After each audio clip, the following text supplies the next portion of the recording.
Carta de Pablo a los Colosenses. Y hay 3 pasajes que voy a leer esta mañana.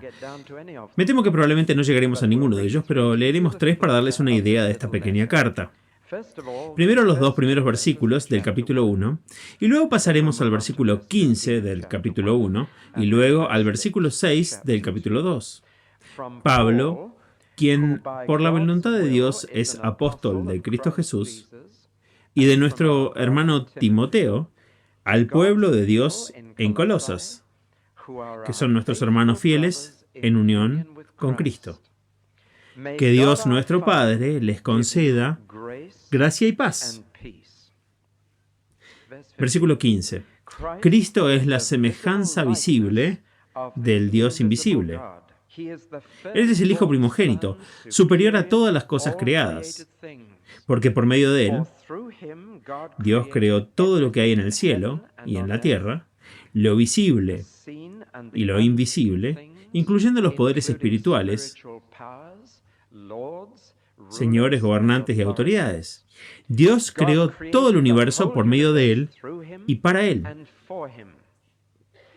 Cristo existía antes de todas las cosas, y en unión con Él, todas las cosas tienen su lugar apropiado. Él es la cabeza de su cuerpo, la iglesia. Él es la fuente de la vida del cuerpo. Él es el primogénito Hijo que resucitó de entre los muertos para que solo Él tuviera el primer lugar en todas las cosas. Pues fue por decisión de Dios que el Hijo tiene en sí mismo la naturaleza plena de Dios, a través del Hijo. Entonces Dios decidió traer todo el universo de vuelta a sí mismo.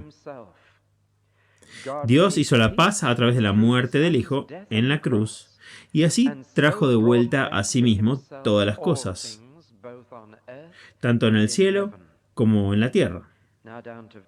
Ahora en el versículo 6 del capítulo 2. Ya que han aceptado a Cristo Jesús como Señor, vivan en unión con Él. Mantengan sus raíces profundas en Él. Edifiquen sus vidas sobre Él y fortalezcanse en su fe como se les enseñó. Y estén llenos de acción de gracias. Así que asegúrense de que nadie los esclavice por medio del engaño inútil de la sabiduría humana, que proviene de las enseñanzas transmitidas por los hombres y de los espíritus gobernantes del universo, y no de Cristo. Porque el contenido completo de la naturaleza divina vive en Cristo, en su humanidad, y se les ha dado vida plena en unión con Él. Él es supremo sobre todo gobernante espiritual y autoridad. Empecemos esta mañana dándoles el contexto de la carta de los Colosenses, porque este es un conocimiento que no proviene de la Biblia, proviene de otras fuentes, de la historia y la geografía, y aún así todo ayuda a darle vida, porque fue una carta real escrita a personas reales que vivieron en un lugar real, en un momento particular y para un propósito particular. La palabra de Dios no viene en generalidades vagas, siempre llega a las personas donde están. Así que veamos a Colosas y quiero pintarles el contexto. Me sorprende que las agencias de viajes no hayan descubierto Colosas. Es uno de los paisajes más espectaculares de toda Turquía. Y no me sorprendería que no haya pronto paquetes turísticos para visitar esa zona. Déjenme intentar pintarles la escena. Es realmente espectacular, en parte porque es muy volcánico y propenso a terremotos. Eso puede mantener alejados a los turistas, pero ha ayudado a crear un paisaje asombroso. Es un valle largo, los escoceses lo llamarían un glen, y está dominado por una cadena montañosa. Las montañas Cadmus, que deben tener una altura promedio de unos 8.000 pies. Les he dicho que es volcánico, lo que significa que el suelo es muy fértil, habiendo venido originalmente de la lava, y por lo tanto los pastos son exuberantes. Eso explica bastante de lo que hablaremos más adelante. Pero el paisaje es espectacular, porque el agua en esa zona está muy impregnada de tiza, y hasta el día de hoy se llama Aqsa en árabe, que significa agua blanca. Y esta agua blanca se calcifica tanto que invade la vegetación y convierte la hierba en pequeñas estalagmitas blancas. Si dejas una pelota en ella, terminarás con una pelota de piedra. De hecho, a 20 millas de distancia puedes ver grandes grietas blancas en la ladera que parecen glaciares, pero que en realidad son estos flujos de piedra caliza. Estos flujos de tiza. Y debido a que hay tiza allí, así como roca volcánica, se obtienen estas extraordinarias formaciones de agua. Por ejemplo, el río que baja por el valle se llama Lysis, y es una rama de un río mucho más famoso llamado Meandro. Si alguna vez han hablado de un río serpenteante o meandroso, saben de dónde obtuvo su nombre. Y Lysis, en cierto punto, desaparece de repente, simplemente se va un poco, como el río Mole en Dorking, y luego vuelve a surgir unas 5 millas más abajo en el valle. Hay formaciones extraordinarias. Leyendo un libro de geografía sobre esta extraña agua, leí este párrafo que puede pintar la escena. Monumentos antiguos se entierran, la tierra fértil se cubre, los lechos de los ríos se obstruyen y los arroyos se desvían. Grutas fantásticas, arcadas y arcos se forman por este extraño poder caprichoso, a la vez destructivo y creativo. Trabajando silenciosamente a través de los siglos, fatal para la vegetación, estas incrustaciones se extienden como un sudario de piedra sobre el suelo, brillando como glaciares en la ladera. Atraen la mirada del viajero a una distancia de 20 kilómetros y forman una característica singularmente llamativa en un paisaje de una belleza e imponencia más que fuera de lo común.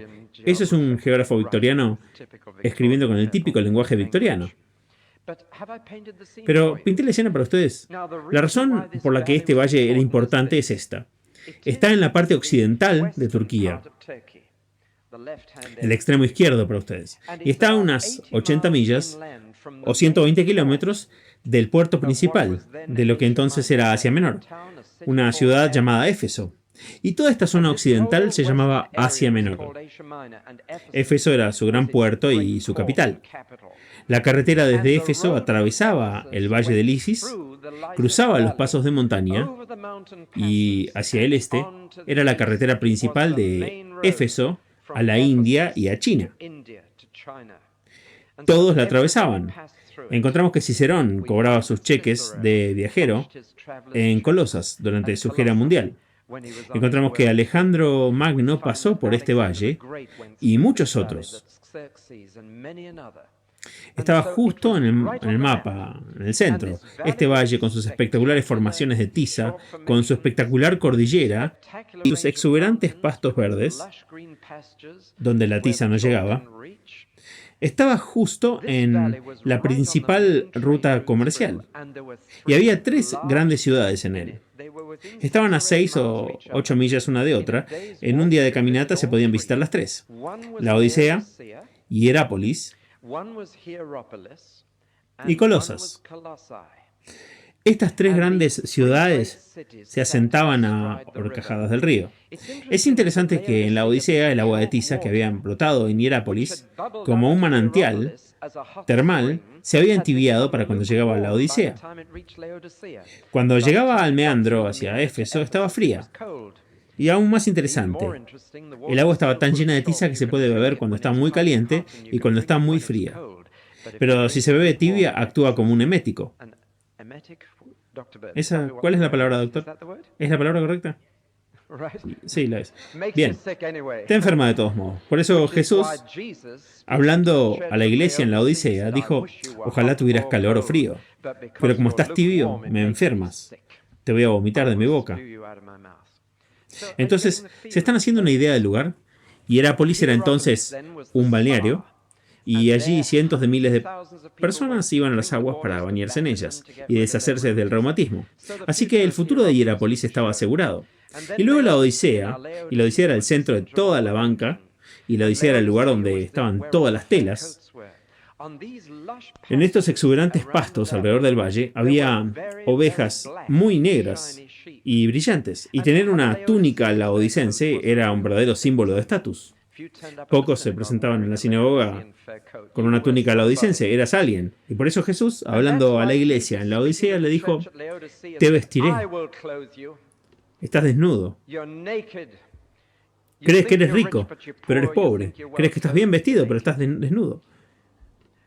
Había otra cosa sobre el valle de lo que le hacía rico, y era que este agua de tiza, al mezclarse con la raíz de una planta llamada mata, producía un hermoso tinte púrpura. Y ahí la lana podía teñirse de un púrpura intenso. Y si eras realmente rico, tenías una capa de lana negra y un vestido púrpura debajo. Y Lidia, que ya se mencionó en esta iglesia esta mañana, era una vendedora de púrpura de este mismo valle. Y esta tela púrpura se extendió por todo el mundo. De hecho, vistieron a Jesús con ella cuando se burlaban de él, y lo vistieron de rey antes de morir. Recuerden eso. Y así pinté una imagen de un valle que era rico, próspero y floreciente. 3 grandes pueblos, ciudades a la vista una de otra, a un día de caminata. La gente lo tenía todo. La gente estaba en el mapa, la gente estaba en la ruta comercial. ¿Tienen la sensación? Y su mayor exportación, como Gran Bretaña fue una vez, era la lana y esta tela teñida de púrpura. De la misma manera que en la Edad Media Inglaterra sobrevivió porque su principal exportación era la lana, y el Lord Canciller todavía se sienta en el saco de lana en la Cámara de los Lores, porque esa era la fuente de ingresos de Gran Bretaña en aquellos días. Ahora todo esto está haciendo que la cosa sea real, espero. Ahora que hemos visto el lugar y nos hemos hecho una idea del lugar, debemos preguntarnos por qué Pablo escribió una carta a una de estas 3 ciudades, porque nunca había puesto un pie en ellas, en todo el valle, hasta donde sabemos. Todas las demás cartas que escribió fueron escritas de alguna manera en donde había estado o en algún lugar al que tenía la intención de llegar. Colosas es la única excepción. Además, tengo que decirles que para cuando se escribió esta carta, de las 3 ciudades ricas, 2 seguían creciendo y una se estaba reduciendo, y esa era Colosas.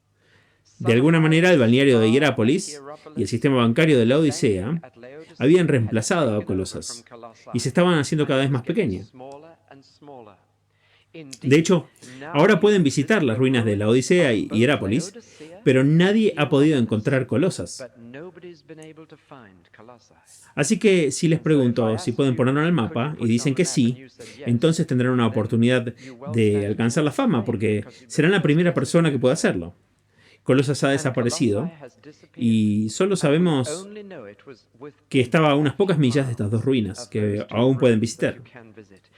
Simplemente se encogió.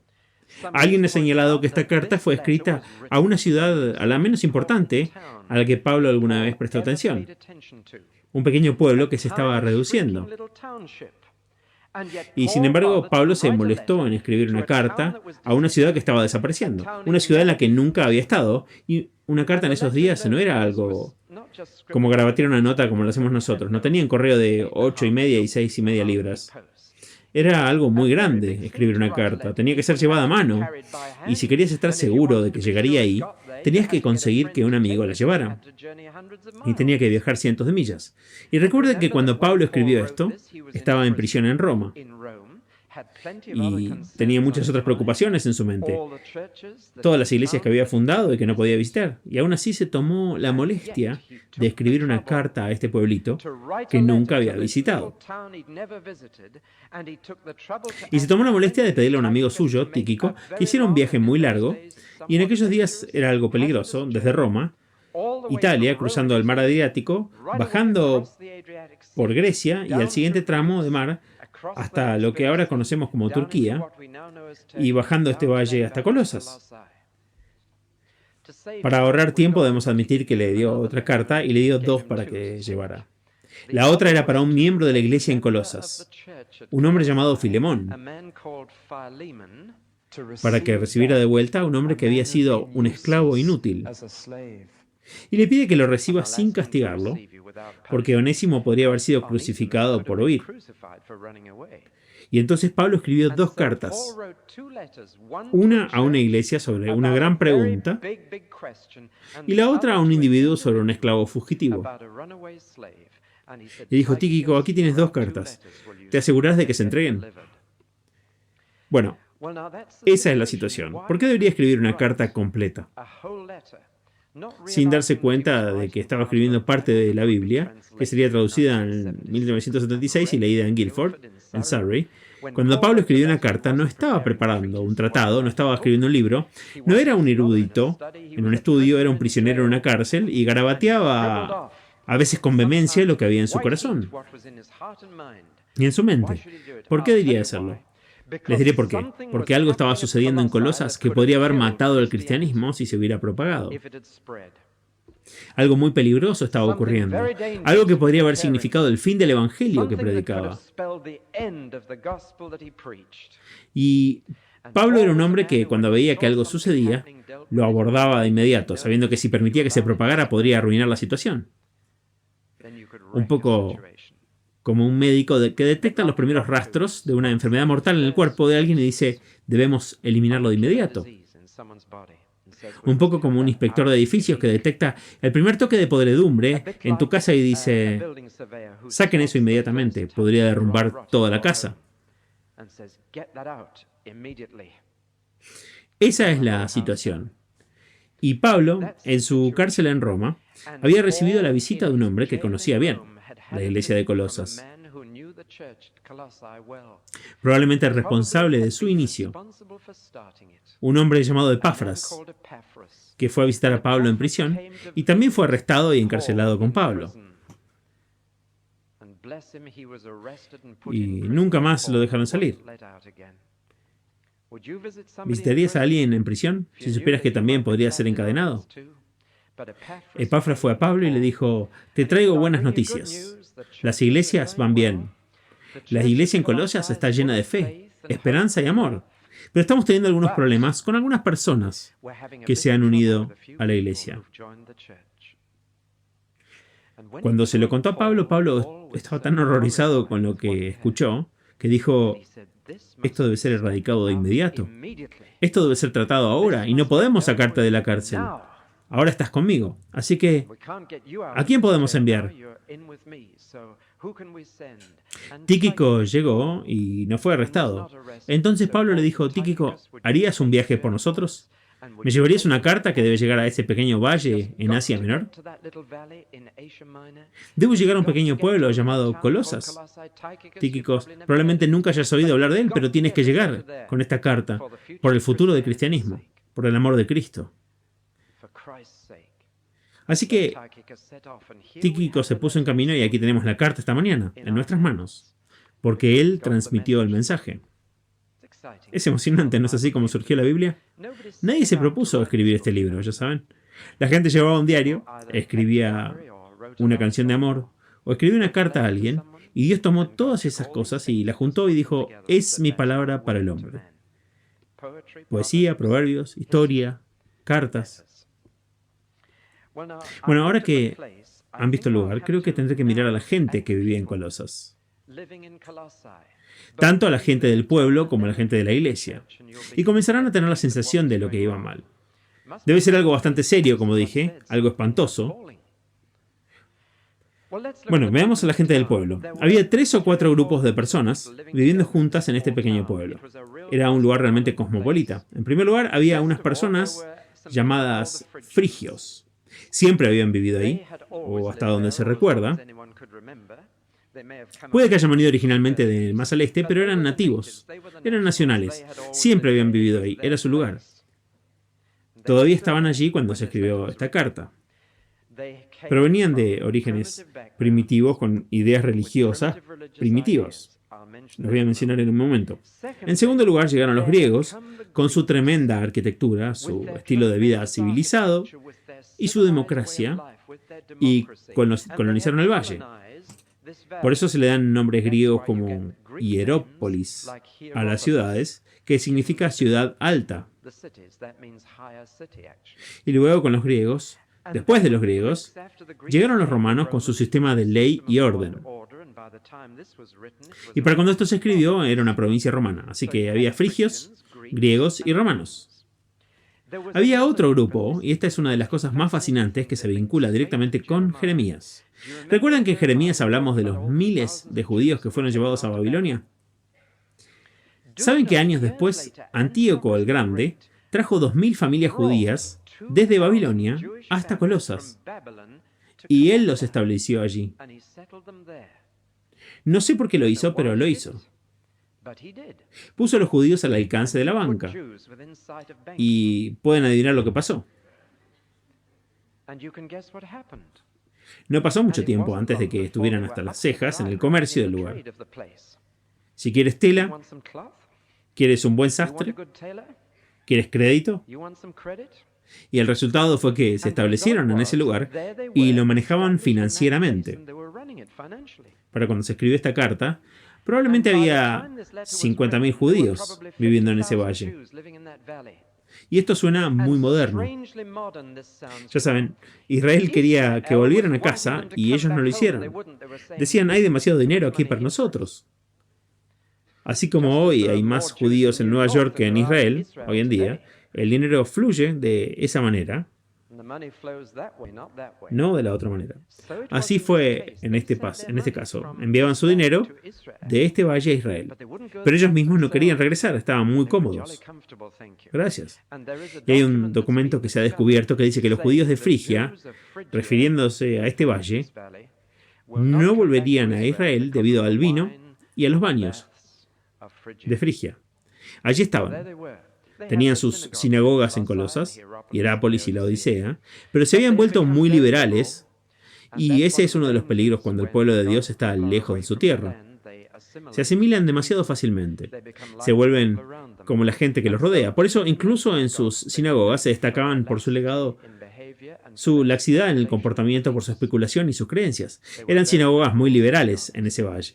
Y en esta situación, con los frigios originales y su religión, con los griegos y los romanos y su religión, y con los judíos y su judaísmo liberal,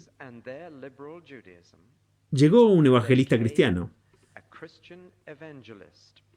probablemente Epafras. Ese evangelista llegó mientras Pablo estaba a 80 millas de distancia predicando en Éfeso, y Pablo se quedó más tiempo en Éfeso que en cualquier otro lugar. Se quedó 3 años completos en ese lugar. Y dice que debido a que permaneció en Éfeso durante 3 años, toda Asia escuchó la palabra de Dios. Significa que los conversos de Pablo se extendieron a Asia y uno de ellos subió por ese valle llevando el evangelio y empezando iglesias. Y creo que fue Epafras por alguno de los comentarios hechos sobre este hombre. Pablo dice, le debe mucho a Epafras. Y si él era el joven que subió, uno de los convertidos de Pablo de Éfeso, y dijo, ahora que soy convertido, debo ir y compartirlo, debo ir y fundar otra iglesia, debo ir y predicar el evangelio. Alabado sea Dios por aquellos cuyas reacciones al recibir a Cristo es que quieren desparramar el evangelio. Y él subió por ese valle y fundó iglesias, y Colosas era una de esas. Y allí, en medio de ese caos de naciones y religiones, creció una iglesia cristiana. Algunos de los judíos se unieron, más de los romanos se unieron y de los griegos, y algunos de los frigios se unieron. Y la iglesia se estableció y se hizo más fuerte en la fe, la esperanza y el amor. Ahora, todavía no les he dicho cuál es el problema, y no se los voy a decir hasta dentro de 5 minutos. Porque quiero decirles solo una cosa, un poquito más, sobre las religiones de las personas que ya vivían ahí, porque de ahí vino el problema. Empecemos con los frigios, los nativos, los nacionales. Habían vivido ahí rodeados de estas fantásticas montañas, de esas extrañas formaciones de agua, de todos estos extraños fenómenos naturales.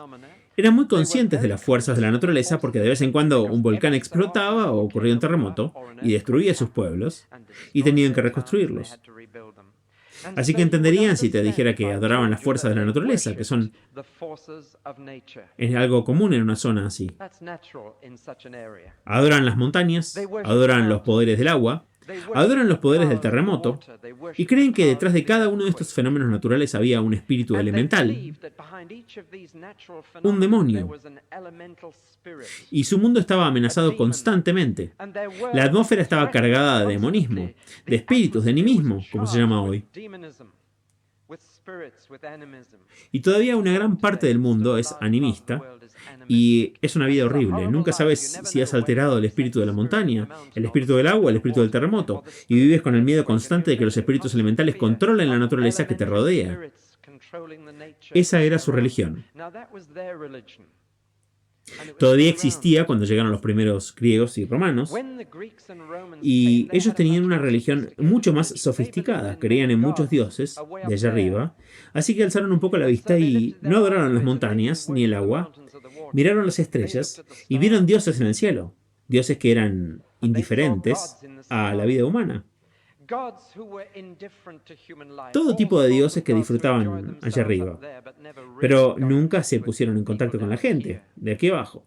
Y para los romanos y los griegos, su religión se basaba en un error fundamental, que es totalmente contrario al pensamiento hebreo. El pensamiento hebreo siempre ve el cielo y la tierra juntos. Dios y el hombre están relacionados. Lo espiritual y lo físico van juntos. Pero las religiones griega y romana siempre vieron estas dos cosas como muy distintas. Los dioses estaban allá arriba, los hombres estaban aquí abajo. Lo espiritual estaba allá arriba, lo físico estaba aquí abajo. El bien estaba allá arriba, el mal estaba aquí abajo. Y simplemente abrieron una gran brecha entre ellos. Y nosotros en Occidente estábamos tan influenciados por el pensamiento griego en nuestra educación diaria que sufrimos, incluso los cristianos en Gran Bretaña, sufrimos de una división errónea entre lo espiritual y lo físico, entre el cielo y la tierra, entre Dios y los hombres. Y nunca lo logramos. Hay que ir al Israel moderno para empezar a entenderlo, y volveré a eso en un momento. Solo cuando ves lo físico y lo espiritual perfectamente unidos, obtienes la imagen de la vida real. Pero somos griegos en nuestro pensamiento, y nuestra educación secular en nuestras escuelas es tan griega que nos resulta muy difícil conectar lo espiritual con lo físico. Si les doy solamente dos ejemplos, el uso de la danza en la adoración y nuestra actitud hacia el sexo, revelan que no podemos unir estas dos cosas correctamente. Pero los hebreos sí, porque no tenían esta división. Pero los griegos y los romanos sí. Los dioses hacia arriba, los hombres aquí abajo. El cielo arriba, la tierra abajo. El espíritu arriba, el cuerpo abajo. El bien arriba, el mal abajo. Y nunca realmente se dieron cuenta de que Dios era el creador y el redentor. Ahora bien, la religión judía, como he dicho, les dije que lo había arreglado, o al menos se supone que así sería, pero me temo que cayó en esta trampa de separar a los dos, y todavía está así. Y Dios comenzó a alejarse más y más, tan lejos, tan trascendente, si quieren, que hasta el día de hoy el pueblo de Dios no se atreve a pronunciar su nombre, que Él tanto quiere que usen, pero no lo hacen. Y entonces hay un gran abismo, y se desarrolló antes de que Cristo viniera. Y como Dios estaba tan lejos, no te referías a Él por su nombre, podías llamarlo por su nombre, entre comillas, pero no lo dirías. Y Dios estaba tan lejos que parece que tienes que invocarlo para escuchar. No podrías susurrar. Invoca al Señor, Él está muy lejos. Grita. Y así, entre Dios y el hombre, los judíos habían comenzado a ver una serie de ángeles. Dios ya no le dio la ley directamente a Moisés, se la dio a través de una serie de ángeles a Moisés. Y así los ángeles llegaron como intermediarios. Y cuanto más se alejaba a Dios, más personas se interponían. Y más se pensaba de los ángeles guardianes. Y se los admiraba. Y Dios y los hombres se habían distanciado mucho, incluso en la religión judía, en ese día. Y en esa situación surgió un evangelio que decía que Cristo había conquistado todos los demonios. Un evangelio que decía que ya no hay que temer a los espíritus elementales de la naturaleza. Un evangelio que decía que Dios y el hombre se habían unido en Jesús. Un evangelio que decía que el cielo había tocado la tierra. Un evangelio que decía que la carne y el espíritu pueden volver a unirse. Un evangelio que afirmaba la vida en el orden creado. Un evangelio que decía que puedes acercarte mucho a Dios. Puedes llamarlo Abba Padre. Ese es el evangelio que llegó allí. Empiezan a darse cuenta de la revolución que fue predicar el cristianismo a los frigios, a los judíos, a los griegos, a los romanos. Y el secreto de esta nueva religión fue que no vino con un sistema o un credo, o un conjunto de reglas de comportamiento. Vino con una persona, Cristo, que cerró el abismo intolerable que todas las demás religiones estaban creando entre los hombres y Dios. Liberó a los hombres de sus miedos y les dio una seguridad que ninguna otra religión ofrecía. No es de extrañar que escucharan, no es de extrañar que surgiera una iglesia, no es de extrañar que muy rápidamente hubiera una iglesia fuerte en Colosas. Entonces, ¿qué pasó? Ahora llegamos a la parte triste. Después de que se convirtieron al cristianismo, después de que la iglesia creció, llegaron a esa iglesia gente que trajo consigo demasiado de sus viejas ideas, demasiado de su vieja religión.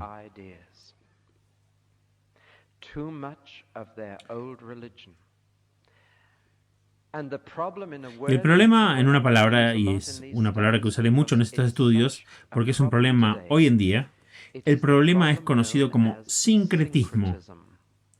Ahora bien, esa es una palabra que quizás nunca hayan escuchado, si les resulta difícil de entender, olvídenla, pero sincretismo significa simplemente mezclar tu religión, mezclar tu idea de Dios, para darle un poco más de sabor, un poco más de picante,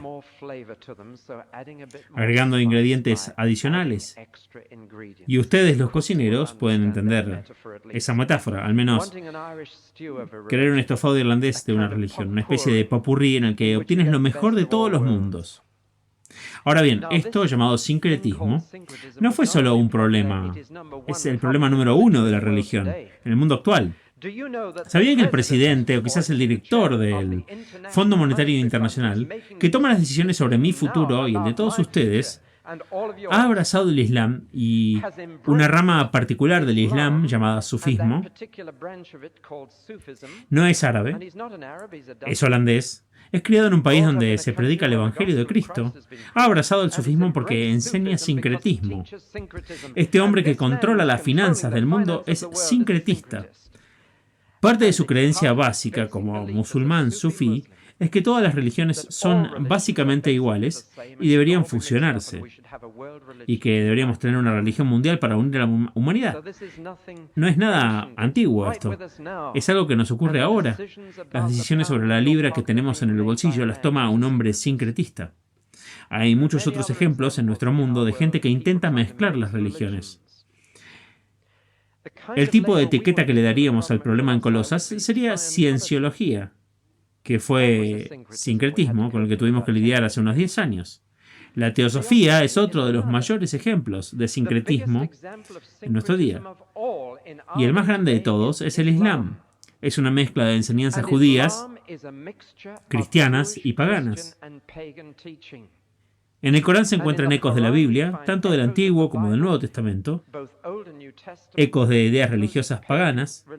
Es una mezcla y por eso tenemos que lidiar con esto. Y como ahora vivimos en lo que la gente llama una aldea global, la gente dice que necesitamos una religión mundial. Por eso la fe Bahá'í, con su templo de cúpula dorada en Haifa, está impulsando un esfuerzo misionero en este país. He recibido literatura Bahá'í del pueblo Bahá'í de Guildford. La fe Bahá'í dice que las religiones mixtas son todas iguales. Hay que mezclarlas, reunirlas y unirán a la raza humana. ¿Conocen esta idea? No hay nada nuevo bajo el suelo, como veremos esta noche en Eclesiastés. Esa fue la idea que tuvo el emperador romano al principio, y construyó un gran edificio circular al que llamó Panteón. Todavía se puede ir a ver, es el más magnífico y enorme. Es una estructura ovalada, como el Albert Hall, con un gran agujero en el medio del techo, y colocó nichos alrededor de las paredes y dijo, cualquier país que conquistemos, vamos a tomar una estatua de su dios y lo pondremos en uno de esos nichos. Panteón significa todos los dioses. Todos los dioses. Mezclemos todas las religiones y eso unificará al Imperio Romano. Y eso es exactamente lo que hizo. Practicó el sincretismo. Tan pronto como conquistaba un país, colocaba una estatua de un dios en un nicho. Había dos pueblos que no querían que su dios estuviera en el panteón. Los judíos, que no querían y se les dio un permiso especial para no hacerlo. Y los cristianos, que no recibieron el permiso especial y fueron condenados a muerte. El sincretismo es tan antiguo como el Imperio Romano y aún más. Me pareció fascinante entrar en el Panteón hace unos 20 años. Estuve en ese enorme edificio y miré los nichos y no había ni una sola estatua de un dios en ninguna de ellas. Ni una sola. Pero miré y había una mesa para la comunión de los santos. Ahora es una iglesia cristiana y no se adora a nadie en ese edificio excepto a Jesús. ¿No es emocionante visitar un edificio antiguo y ver la palabra de Dios recién escrita? Dios dice adiós a todo este sincretismo.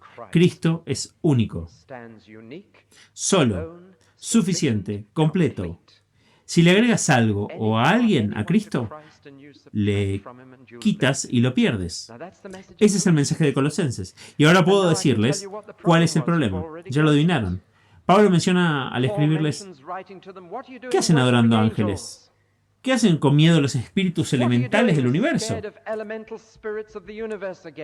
¿Qué hacen adorando a las estrellas y leyendo horóscopos? ¿Qué hacen? Y lo hacían en nombre de Cristo. No era un movimiento anticristiano en la iglesia. Era un movimiento dentro de la iglesia que decía, podemos traer estas cosas y unirlas con el cristianismo.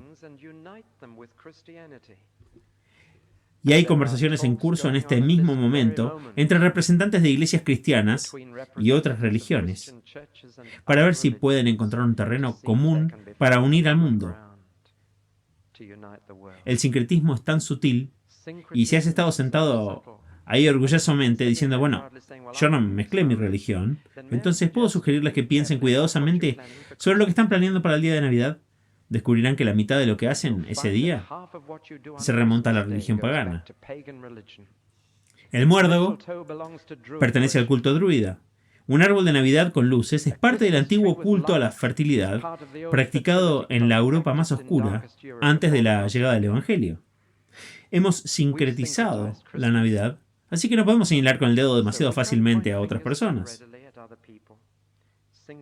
El sincretismo simplemente sucede todo el tiempo, si no tenemos cuidado, y es un cáncer que puede comer el centro del cristianismo.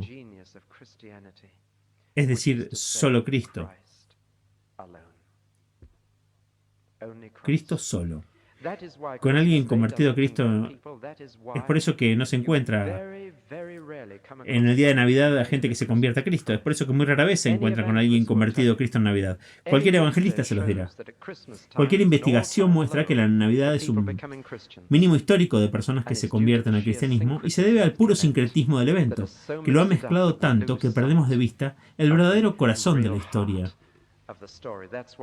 Es por eso que las tarjetas navideñas salieron hace unos pocos años que decían, devuelvan a Cristo a la Navidad. Qué declaración tan increíble cuando lo piensan. Poner a Cristo de nuevo en la Navidad. Y entonces adoraban a los ángeles, leían sus horóscopos, traían todo esto.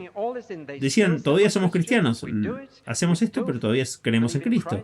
Todavía adoramos a Cristo, pero todo esto también había llegado. Ahora el resultado de esto fue separar aún más el cielo y la tierra, separar a Dios del hombre, separar el espíritu de la carne. Y si haces esto, seguramente tendrá un efecto en tu comportamiento diario. Lo que crees afecta cómo te comportas. Tu credo colorea tu conducta. Lo que sucede en tu interior afecta al exterior. Y si tus creencias se descontrolan, no pasa mucho tiempo antes de que tu comportamiento se descontrole. Es por eso que hace una generación la gente decía, ¿por qué creer en Dios? Ahora dicen, ¿por qué creer en el bien? Y si una generación decían, ¿por qué casarse por la iglesia? Ahora dicen, ¿por qué casarse? Es inevitable. Tus creencias cambian y tu comportamiento cambia. ¿Qué le sucede a la gente que separa demasiado a Dios y a los hombres? ¿Qué comienza a pasar? Empiezan a pensar demasiado en partes intermedias, donde los espíritus elementales de la naturaleza o las estrellas, cualquier cosa entre nosotros y Dios. ¿Qué sucede? Les diré. Una de dos cosas, y lo sorprendente es que suceden las cosas opuestas. Surgen patrones de comportamiento extremos. Uno es la indulgencia excesiva de la carne y el otro es la negación excesiva de la carne.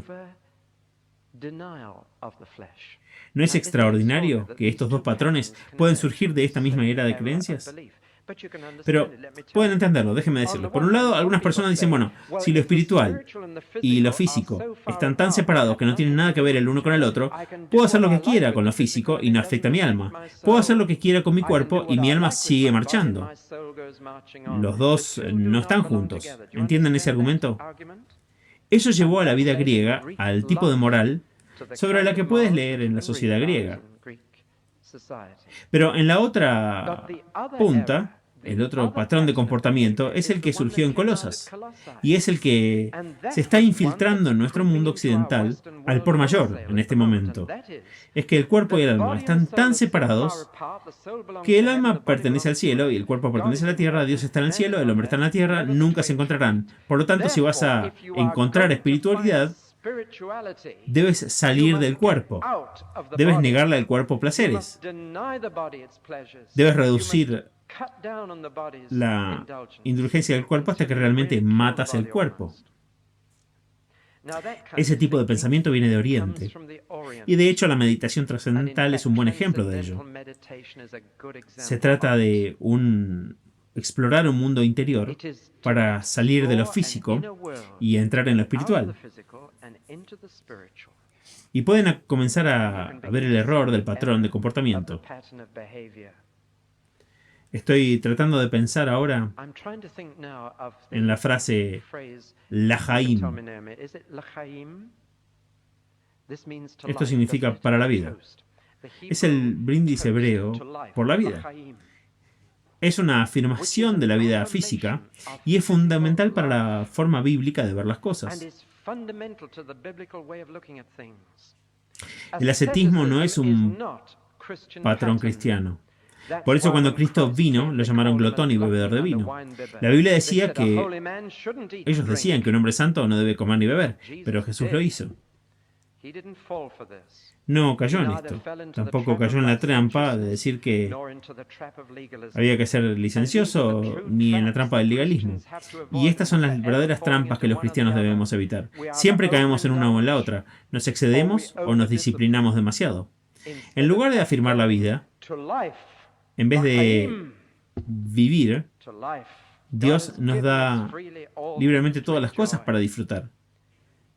Ahora, para lograr el equilibrio correcto, necesitas tener tus creencias correctas. Necesitas ver que en Jesucristo, el cielo y la tierra eran una sola.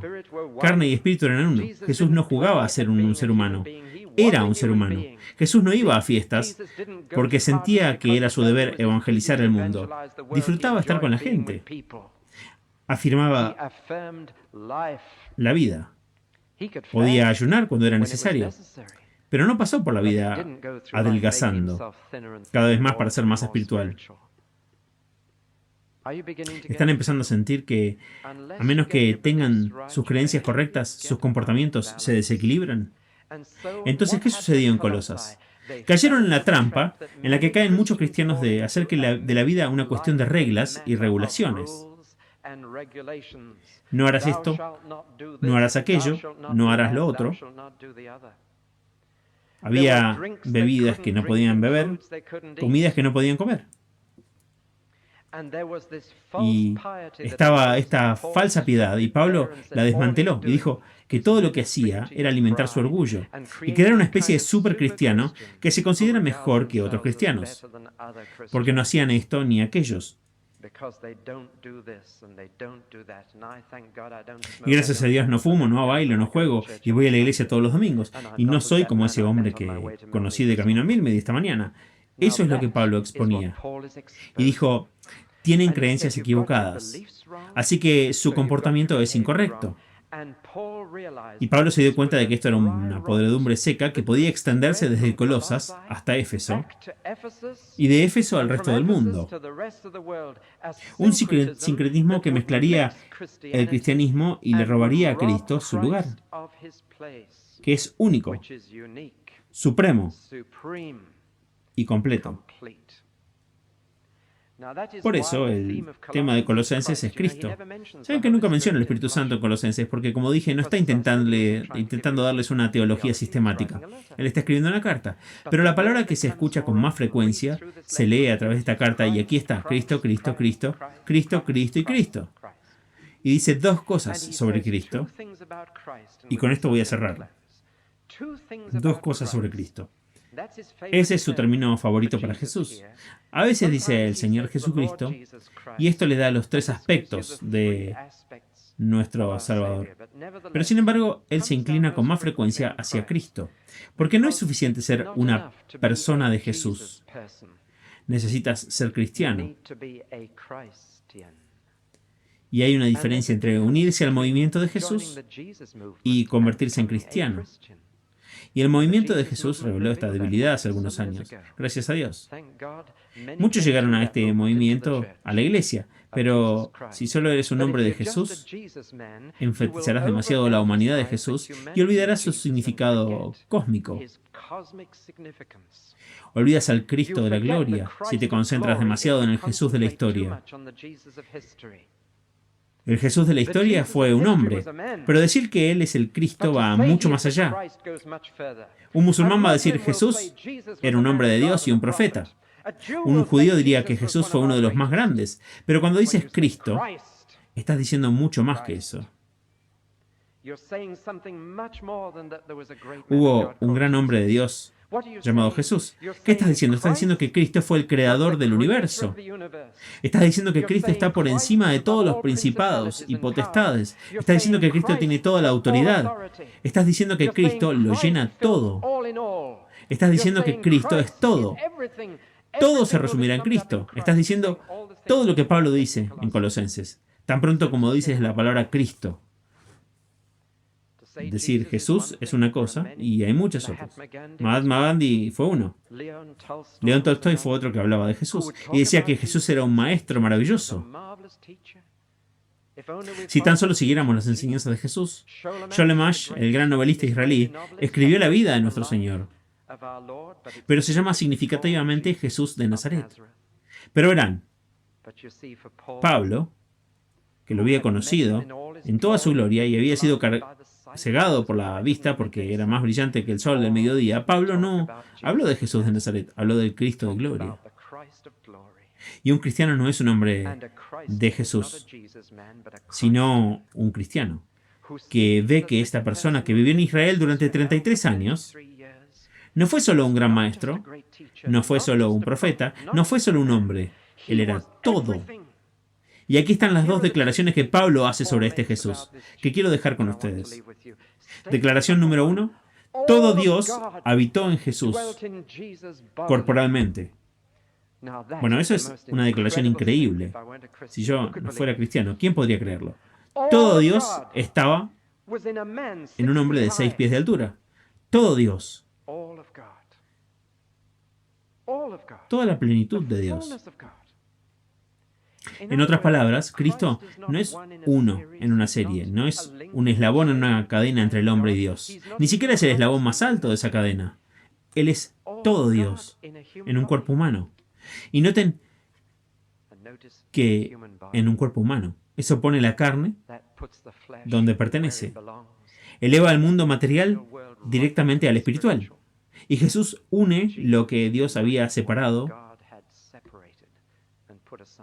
y nos había puesto bajo ello. Así que esa es la primera gran declaración que Pablo va a hacer. Toda la plenitud de la deidad habitó en él corporalmente. Todo Dios está en él, Jesús humano. Todo de Dios. Por lo tanto, si conoces a Jesucristo, tienes todo de Dios. Todo de Dios. No necesitas ángeles. No necesitas leer tu horóscopo. No necesitas nada. Tienes todo de Dios. Siempre que, y aquí está la otra cosa que Pablo va a decir en la carta, todo está en Cristo. Si tú estás en Cristo. ¿Ven las dos caras de la moneda? Todo Dios está en Cristo. Por lo tanto, estás completo en Él. Si todo está en Cristo, y la palabra clave en esta carta ni siquiera es la palabra Cristo, yo diría que la palabra clave es, si usan un bolígrafo rojo, para destacar las palabras que realmente son importantes, subrayen la palabra en. Siempre está ahí. Estás arraigado y cimentado en Él. Sé edificado en Él. Cristo en ustedes, la esperanza de gloria. Fuera de Cristo, caos. Confusión. El cielo y la tierra nunca se encuentran. Fuera de Cristo tienes miedo. Fuera de Cristo estás bajo constante amenaza. Pero en. Todo Dios ya está en Cristo. ¿Está todo tu yo en Cristo también? Entonces no tienes nada de qué preocuparte. Nada de... Ese es el mensaje de Colosenses. Se los he dado en una oración. Todo Dios en Cristo. Todos ustedes en Cristo. No es de extrañar que Pablo diga que el cristianismo es Cristo, Cristo, Cristo y Cristo. Ese es el punto de encuentro.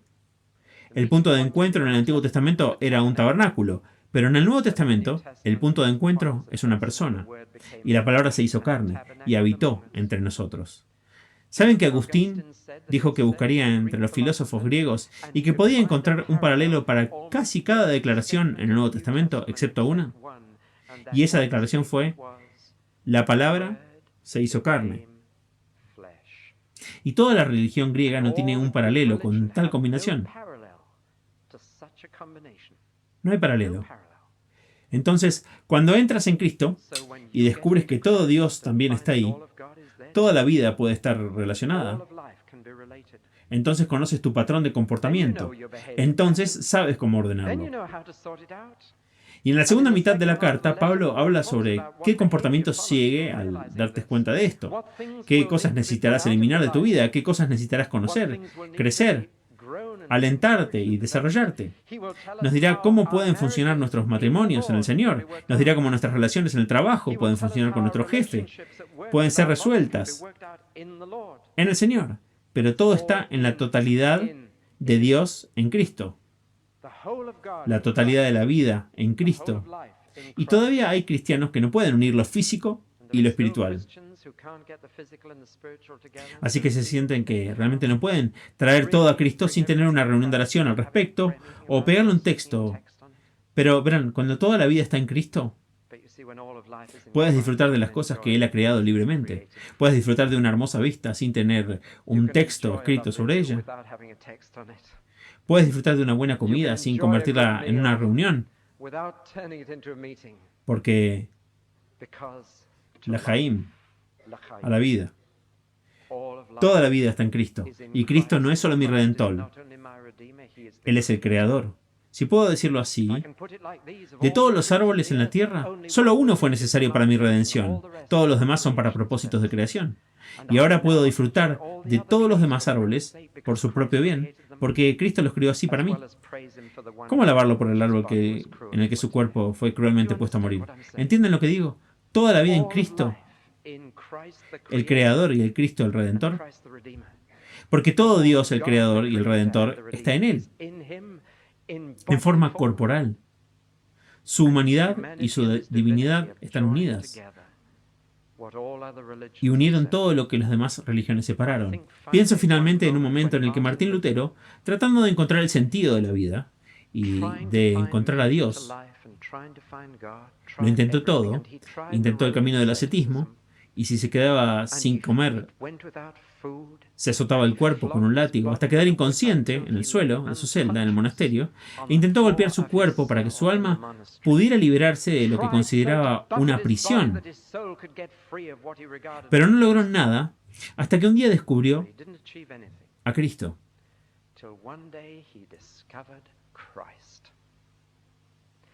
Entonces comenzó a reformar la iglesia romana y comenzó a predicar contra la adoración a los santos, la adoración de reliquias y muchas otras cosas. Y finalmente el vicario, que era su superior, von Staupen, llamó a Martín Lutero a su habitación y le dijo: Martín, hermano Martín, si quitas estas ayudas para la fe, los santos, las reliquias y todas las demás cosas que ayudan a la gente a crecer, a creer, ¿qué pondrás en su lugar? Y Martín Lutero dijo: a Cristo. El hombre solo necesita a Jesucristo. Y eso fue lo que inició la Reforma Protestante. Ahora, los protestantes empezamos a mezclar contradicciones, nuestra antigua vida y nuestras ideas religiosas. Y todo ese popurrí derriba a Cristo. Cualquier cosa que le añadas a Cristo le roba su lugar. Lo convierte en uno más, entre otros. Pablo se dio cuenta de que si eso ocurría en Colosas, perderían la salvación. En esa carta dijo: sin rodeos, si te apegas al sincretismo, si te apegas a ese popurrí de religión, te separarás de Cristo. No era que tuviera un interés personal en mantener la iglesia en marcha, no era que quisiera que el cristianismo sobreviviera porque había entregado su vida a él. Era que sabía que esta era la única esperanza del hombre de seguir adelante. Él se dio cuenta de que esta amenaza necesitaba ser cortada de raíz, así que, aunque estaba en prisión y podía haber pasado el tiempo en autocompasión, se sentó y escribió una carta. Queridos santos de Colosas, al recibir a Cristo, caminen en Él y estén arraigados y cimentados en Él. En Él están completos, porque Él es, en definitiva, todo en todo, estirando su propio vocabulario hasta el máximo. No sé qué quiere decir eso, pero es muy grande. Todo en todo. Todo en todo. Y encuentran la palabra clave. Todo y todo. Si tienen a Cristo, lo tienen todo. ¿Qué más podría pedir un hombre? Por lo tanto, les ruego que al estudiar esta carta no confundan sus religiones. No las mezclen. Miren a Cristo. Y solo a Cristo. Y tendrán todo de Dios. Y recibirán el Espíritu Santo. Oremos. Señor Jesucristo, eres todo en todo. Lo tenemos todo cuando te tenemos a ti. Pero tu presencia, ven con nosotros. Dejamos la presencia del otro, examinando nuestros corazones. ¿Lo tiene todo de nosotros? Que seamos honestos al responder esa pregunta, por amor de tu nombre. Amén.